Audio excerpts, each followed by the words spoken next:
Deciding whether to leave a relationship or accept an offer, quit a job, move somewhere new, start a new company, make a large purchase, or simply confront someone. These are all decisions that at some point or another we have to make in our lives. And we make those decisions from fear because we're influenced by other people, what they should think, what they think we should do. So you know what I'm talking about. Sometimes making the decision feels painful, more painful than staying where we are. So we don't do it. We put it off. We think about it some more. We ask another person. And then we stay longer in that situation. And something begins to happen. We stop trusting ourselves. So, how do we overcome that doubt? How do we begin developing that self-trust that isn't easily shaken? That's what I want to talk to you about. And if developing your intuition is something that you want to begin practicing, I created a guide for you. 5 things to start developing your intuition today. There are 5 very simple practices that you can begin practicing right away. And I'll tell you more about it later. You'll find the link in the description below. So now let's go back to that decision you're trying to make now. I want you to imagine one of those decisions and maybe you're facing it right now. Or maybe you faced it in the past. Should I leave that relationship? Should I accept that offer? Should I quit the job? Should I say yes? Should I walk away? Pick yours, just one. And think about what usually happens when you try to make a decision. Immediately, you begin searching in your mind. Well, this is probably better because, or my friend told me this or that. The last time I did that, this happened, or what if this happens again? And then you're no longer only making a decision about what's in front of you, you're making it through everything you've already lived. What happened to you before, what someone else told you, what your parents believed, what you've watched, or what worked the last time or what didn't work.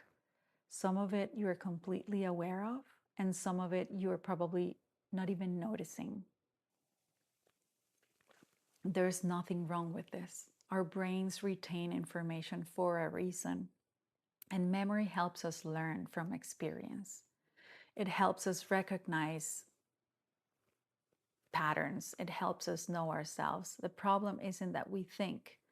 We need our minds. The problem begins when thought becomes the only voice that we trust, because there's another kind of information that sometimes arrives before we've consciously thought about something.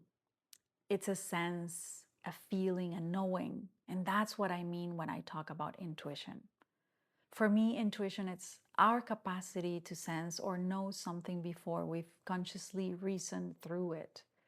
And then the mind arrives, and the mind wants evidence. Why? How do you know? What's your proof? What if you're wrong? And because the thought has an explanation and the feeling doesn't, we tend to trust the thought. This is something I really want you to hear. I don't believe you lack intuition. I believe you may have become much better at listening to your thoughts than recognizing your intuition. And there's a difference. You've had years and years of practice listening to your mind.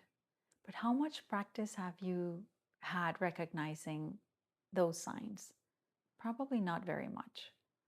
Most of us weren't taught to do that. We're not inventing something new. This is not a new ability.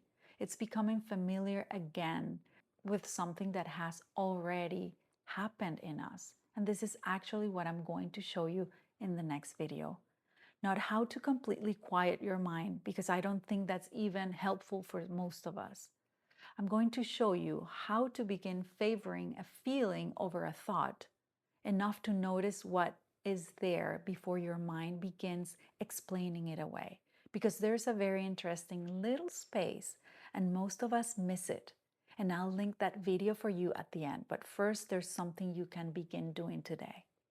Before you can begin recognizing your intuition, you need some language for it. And you don't even have to call it intuition. Maybe that word doesn't even resonate with you. That's fine.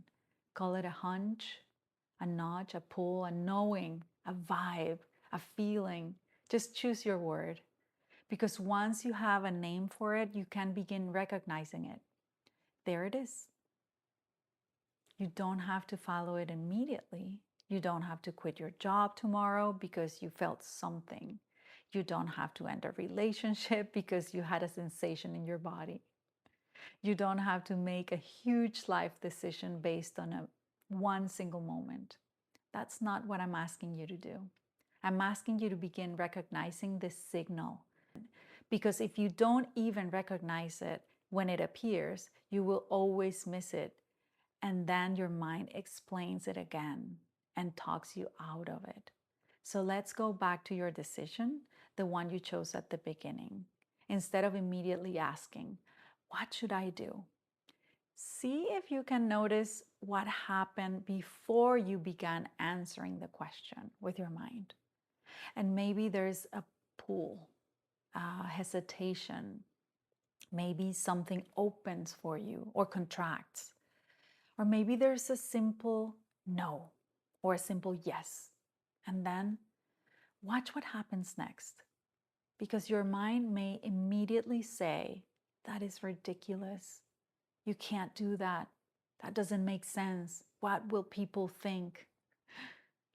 Or remember what happened last time? So don't fight those thoughts. Just notice the order. What comes first? What came first? That's what I want you to become curious about. Because these decisions shape our lives. Not only the big decisions, the little ones too. Every yes, every no, every time we stay, every time we decide to leave. Every time we speak, every time we stay quiet, we are creating a direction in our lives. And if we repeatedly make those decisions based entirely on fear or in old experiences or expectations from somebody else, we can eventually look around and wonder, how did I get here? That's why this matters so much to me. Learning to recognize your intuition isn't about becoming more spiritual or more mysterious. It's about becoming more familiar with yourself and gradually building the kind of self-trust that allows you to make the decisions that shape your life in the direction that you actually want. If you want to begin practicing this right away, download my free guide, 5 Things to Start Developing Your Intuition Today. I've put the link in the description below. These are 5 simple practices that help you become more familiar with your own signal and begin developing a relationship with your intuition. And then come with me to the next video, because recognizing that you have intuition is the first step. But there's still a problem. Your mind is fast. It's very fast.